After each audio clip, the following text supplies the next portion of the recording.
Hello YouTube, welcome to my YouTube channel, Annabella, and today I am going to be reviewing the new Masters of the Universe film 2026, just to separate it from the other live action Masters of the Universe film, which is equally good but in very, very different ways. Let's get to the review.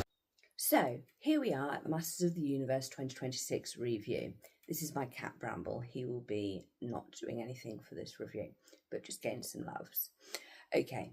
So it's basically, 2026 version is fun and it's action-packed. It's a 12A and it runs for 2 hours and 12 minutes. It does have some swearing, it does have moderate violence, and there is some sexual innuendos, obviously. Come on, some of the names, which I'm not going to repeat for, censorship purposes on this stupid thing. Yeah, Raman forever. Anyway, that's what I'm going to have to say. So 5 out of 5 for character, plot and CGI. We are in a situation now where we can actually visualise the whole of Eternia and everything, because that's the big problem that we had back in 1987 when the PG version, which was 1 hour and 46 minutes, and it starred Frank Langella as Skeletor, who stole the show, and Dolphin Greenland, as He-Man, and it was brilliant, but it was very much of the 1980s. And what was really great about 2026 version was the fact that we had Beastman come to Earth. I love Beastman because everybody complained about the first live action one. It's like, where's Beastman and who is Karg? I love the fact that they actually did Karg in 2026. Yeah, I'm going to go into deep lore now. So if you don't know He-Man, you might as well just skip this whole video, to be absolutely honest, because deep lore's coming out. Yes, I did enjoy it. Yes, it was great. Now I want exactly 3 million episodes featuring this please, just like the original, and She-Ra obviously as well. And that looks to be, are they doing a She-Ra movie? Because we did have, moving swiftly on to some things that I'm actually going to talk about and review now. Okay, it was really good antidote to toxic masculinity. It showed masculinity in a good way, that you can have muscles and you can punch people if you're protecting them and looking after them and being kind and having empathy and understanding where people are coming from. Those are some really important points. And weirdly enough, yes, this is deep lore now, back into that. Skeletor and Evil Lyn are married.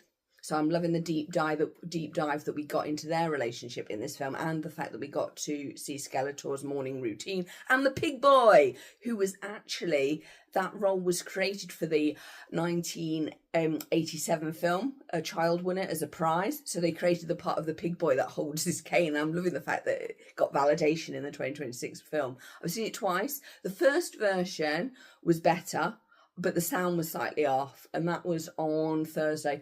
The version I saw on Friday had some cuts to it because there was some of the stuff that wasn't 12A friendly, because it really was pushing the 12A rating to its limit. Because even though the F word isn't said, it's implied, just so you know. And the relationship between Skeletor and Evil Lyn is, shall we say, they need safe words. But what is interesting between them is they're both supportive of each other, and oddly enough, she's basically, Skeletor is incredibly clever and incredibly verbose, which means that he uses long, complicated words when he could just use, find me the sword, everybody. And that's basically what Evil Lyn does. She interprets his instructions to his followers, and she basically interprets him for the audience, because he is difficult to read because he's basically just a talking skull. So because she's his wife and she's known him since forever and she knew him when he had a face, she's able to give us those social cues and those emotional cues for Skeletor, because he is a difficult character to actually portray on screen. I'm loving the clipped glass accent that Jared Leto went for. The paw, yes, power. But we're going to do it in upper class British. So instead of girl, you would say gel. You'd elongate these vowels. It's very much the late Queen Elizabeth II in her early years doing her speeches. I'm talking to you today. Yeah, right up there, bless her. So that was good. And actually that differentiates quite nicely from Frank Langella's performance, because Frank Langella's performance is beautiful. He steals that movie, and he literally does, and it's all in his eyes. his eyes steal that movie. Look, there's a cute little Bramble getting some loves. Nah. Poor thing. So, yes, look at this hair. So 5 out of 5 for basically everything. I really enjoyed it. And Mossman was there. I love Mossman. I got him for Christmas. He was the best action figure ever, and he smelled really nice. He smelled of moss. And he could thump people. But only if they annoyed him. Only if he was like defending Eternia. Yeah. Keep telling yourself that, Miriam. I will. So yeah, I'm loving the fact we got to see Cringer in the arts for art's sake thing because normally it's a lion. He's a green tiger. Yeah, it was just brilliant. And yeah, it was really, really good. Okay, back to the deep lore. So we've done the Skeletor early morning routine. We've done the whole, like, him and Evil Lyn's relationship. Now we're going to talk about who Skeletor actually is. There was a scene that I really liked, which was basically King Randor and Skeletor standing side by side, and they both their heads moved as they watched the sword, like, or the enemy fly, or whatever it was flying. And there you have it. Skeletor is King Randor's brother. And that's quite obvious because who in their right mind takes over a whole planet and kingdom but kidnaps the king and queen and keeps them in a dungeon for 15 years unless they aren't related to them? Unless they are related to them. Because if they weren't related, you just kill them. But Skeletor doesn't do that. He keeps them. So he's clearly related to them. Maybe he's missed them because ever since he lost a face, people haven't been wanting to be around him for obvious reasons because he can't touch anybody. I'm loving the fact that the 2026 movie highlighted that. It was talked about and it did happen in the 1987 version, but he could touch people because him and Evil Lyn had that throne scene. There's always a scene of Skeletor on the throne and Evil Lyn being near him. It's just the way it goes. Goodness knows how they're going to cope with the She-Ra film. And Entraptor and Hordak because they're now in a relationship. I wonder if that's going to translate. Oh, new law incorporated into live action. Who knows? We'll have to see on that, to be absolutely honest. Sorry if it's a bit babbly. But yeah, that's the reason. Just so you know, that is deep lore. Skeletor is King Randor's brother. They've always been fighting because Randor is basically a bit thick. Skeletor isn't. He's very clever. Randor is a bit thick and good. Skeletor is extremely clever, and the big thing is he actually could have taken Eternia to burn it to the ground, but also to hide it from the Horde to get folks ready, because this is how you're going to have to live when the Horde come, because look what they've done to me, so type thing. So there is that argument, and it's basically Eternia is a royal family having a big spat because Teela is the daughter of the sorceress and Duncan. I'm loving the fact what they did to Duncan's character because I always felt that Anna Thomas was a cocky person. Idris Elba, perfect choicing. Love it. Absolutely love it. Trapjaw was perfect. I loved how they realised him. I loved how they realised Cringer. It was just really good. They were literally, all of the characters were how you saw them in the 1980s cartoon. I'm loving the ha ha ha and the bending over and the silly laughs. I loved it. Absolutely loved it. I love the crescendo moment. And Evil Lyn having we'll know for next time. We'll know for next time because Evil Lyn and Skeletor are the only two that have got a brain. I love the fact that at the end, this is spoiler warning, I'm putting that out. I love the fact at the end you had Beastman, Cringer the Tiger, Battle Cat, Prince Adam, He-Man and Teela versus Skeletor versus Evil Lyn. I love the three-way battle, but I really love the fact that you just saw like Beastman and Cringer like trying to eat him, and it looked like they were cuddling, so it's like they basically took their pets for this big fight. But I also love the fact that, but we didn't get the famous line of Beastman, put your seatbelt on. Yeah, it's all about seatbelts. Yeah, they should have done that. That would be so cool. So overall, 5 out of 5 from me. Absolutely loved the whole thing. It was really, really, really good. There are 3 scenes after the credits. One is the lovely, wonderful Orko telling us the messages, which basically people with skull faces are bad. Yes, I think we know that now. Thank you, Orko, for such wise words of wisdom. We love it. And then we also got the scene where the Queen was played by Tom Hardy's wife, Charlotte Riley, And it mentioned that her daughter, well, we've got one, maybe the other one could come back. I love the fact that we got that nod, and it also explained why Duncan was so heartbroken, because what people don't realise is royal children don't do well on Eternia. They tend to get kidnapped, which is what happened to Adora, who becomes She-Ra. Adam had to be sent away, and also Skeletor and Evil Lynn's son is also not on Eternia. He's had to be sent off world for his own safety, because all three of them are in line to the throne. Just pointing that out. So there is an issue with that and Eternia. So we had that scene. Loved that. So that got hinted at. And then we also had the scene at the end where you had the other sword of power, the one with the crystal in, that She-Ra has, because She-Ra's sword works slightly different to He-Man's. He-Man's is a conduit for the power, but the power actually resides in He-Man himself. The sword enables him to, it's like an access point, it's like a key. And he's got to say the magic words and the key will activate and the sword will, channel and the power will come through and voila.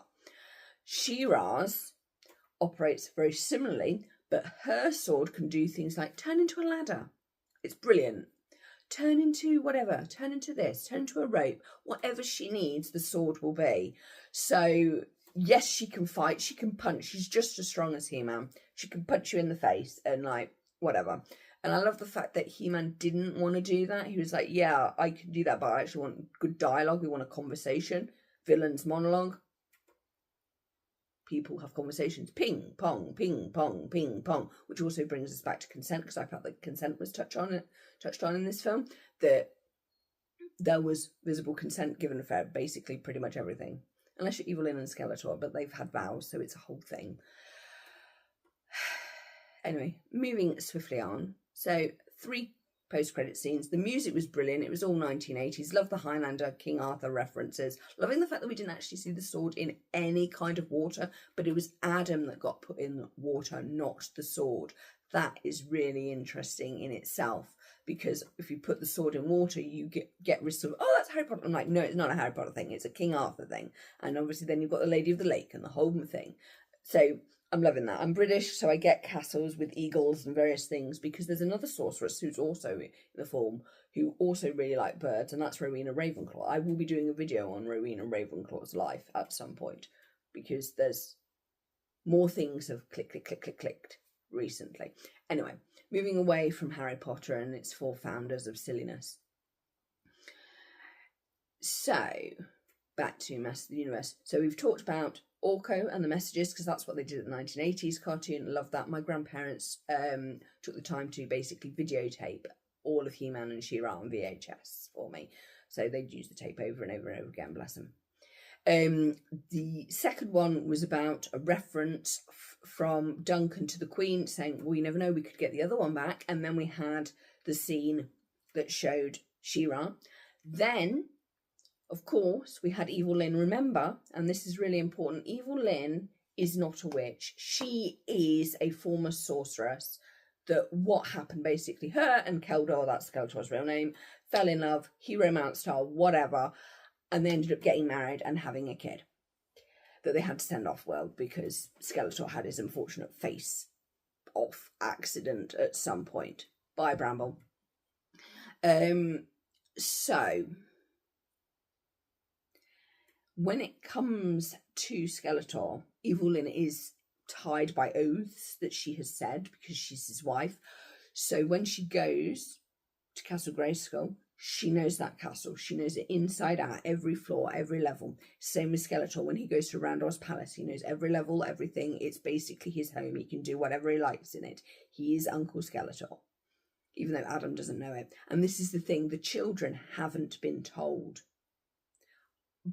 certain stuff, either because the adults are protecting them, or B, the adults don't want them to know, or B, they're dead, as like King Randor. And there's a reason why, and I think it's really important that Skeletor didn't kill his brother.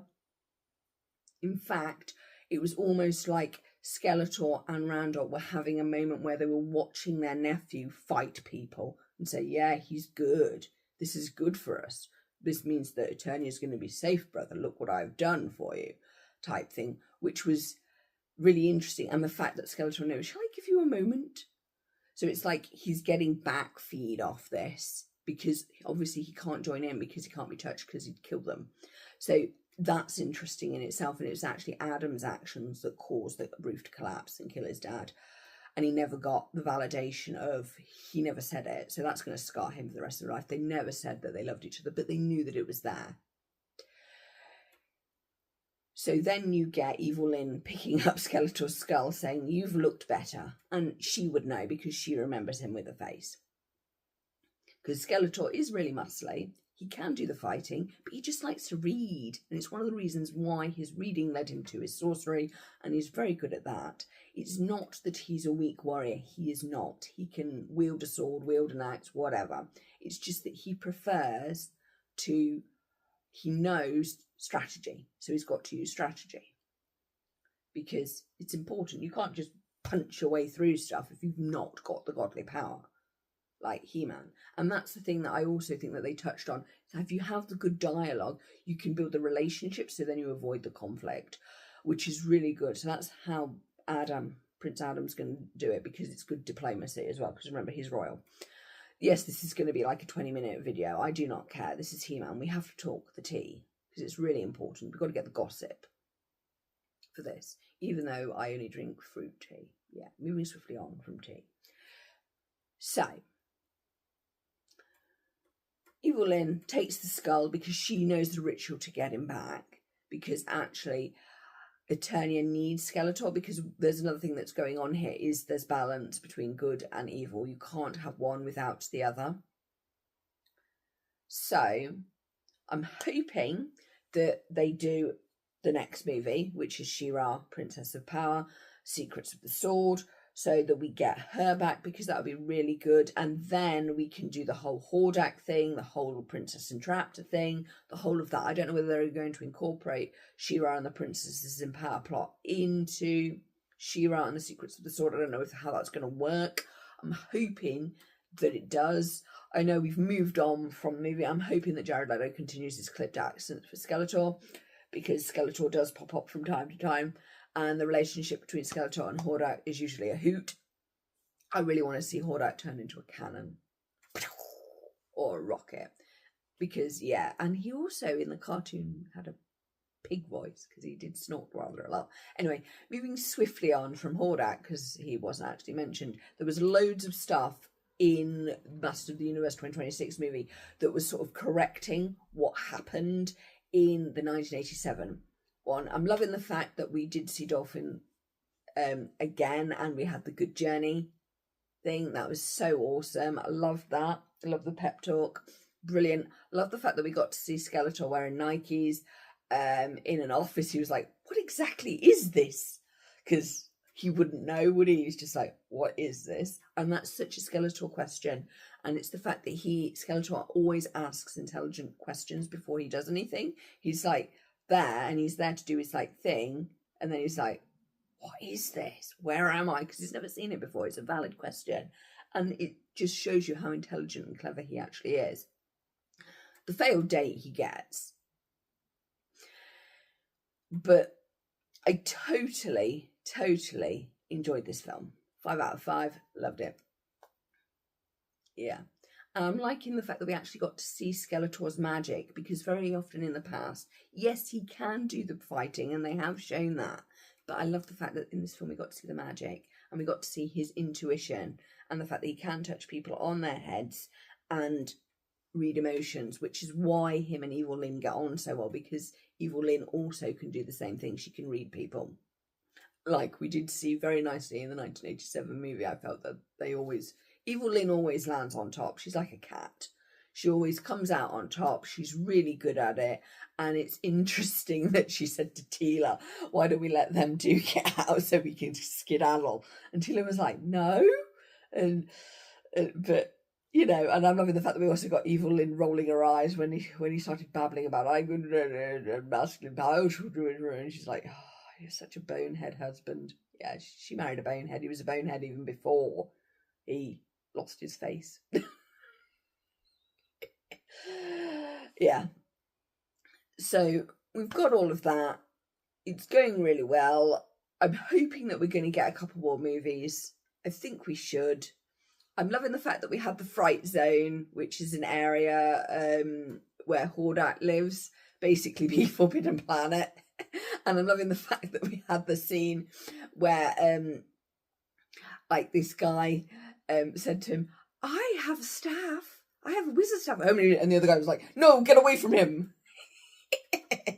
I loved that. I loved all the hints. I loved the fact that we had like the Conan the Barbarian figure, because that's where He-Man's roots are, from Conan. Yeah, it was just hilarious. And then that guy took his phone out and it looked so dodgy. Yeah, it was just really funny. It was basically action-packed fun. The chases were great. The fight scenes were great. One of the mistakes that happened in the 1970 film was that Mattel said that He-Man couldn't kill another person. And in this, it's one of the reasons why poor old Mossman had to go, because they couldn't show Skeletor killing another person because, you know, boot the rating up too high. The fact that He-Man ripped a guy's arm off and then shot all those people, a lot of people are going to complain about that. I'm not, because I actually think that that shows the seriousness of the situation that they were in, and the fact that Adam is young at this. He's not got experience of that. And it's interesting that he's becoming He-Man in this film. He's not He-Man yet. He's developing his skills. And I really liked the relationship between him and Duncan when Duncan said, yeah, you did. When Adam said, I ripped off that guy's arm off and then shot a lot of soldiers. And he was like, yeah, you did. And that's validating his experience, because it is shocking what he's done. And I'm loving the fact that you've also got the understanding of the soldier. But I disagree with the fact that Duncan said, oh, poets don't fight. That's a little rubbish. I'm British, so I've got a lot of history of basically a lot of soldier poets. There's always been a thing. Soldiers have always written about their trauma, and they've usually put it in poem form. Just go and read Psalms. It was written by King David. You know. So it is a thing. Poets do step up and they do go to war. So I don't know quite where they got that quote from. I guess it's an American thing, because I know that poetry is not exactly loved over there, because it's not direct. So overall, Master of the Universe 2026, 5 out of 5 for me, for plot, for action, for development of characters, for Easter eggs. There were so many good things that they did. Beastman was a particular highlight. I was literally like, yay! And I'm really enjoying going on the social media threads and seeing, like, there was this guy that went to see Masters of the Universe and he was literally holding the Sword of Power on his chest, or that guys are taking their Battle Cat figures to it.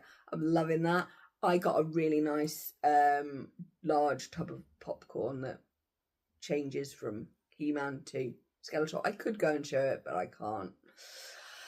So 5 out of 5 from me. Basically, this is the end of the review. Good journey, people. I hope you enjoyed my review of Masters of the Universe 2026, that version. Don't forget to like, comment and subscribe, and please do click the notification bell for my latest video. Bye!